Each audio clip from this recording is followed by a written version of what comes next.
Champions ట్రోఫీలో భారత్ బోణి కొట్టింది. బంగ్లాదేశ్తో జరిగిన మ్యాచ్తో టీమిండియా 6 వికెట్ల తేడాతో ఘన విజయం సాధించింది.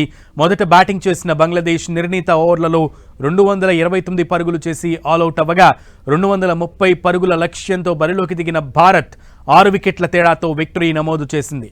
ఓపెనర్ గిల్ సెంచరీతో చెలరేగాడు.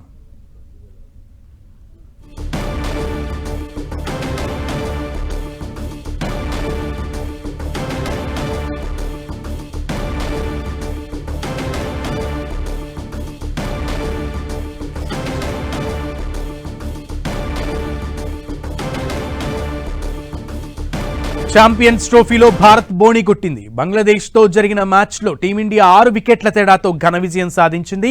మొదట బ్యాటింగ్ చేసిన బంగ్లాదేశ్ నిర్ణీత ఓవర్లలో 229 పరుగులు చేసి ఆల్అౌట్ అవ్వగా 230 పరుగుల లక్ష్యంతో బరిలోకి దిగిన భారత్ 6 వికెట్ల తేడాతో విక్టరీ నమోదు చేసింది. ఓపెనర్ గిల్ సెంచరీతో చెలరేగాడు.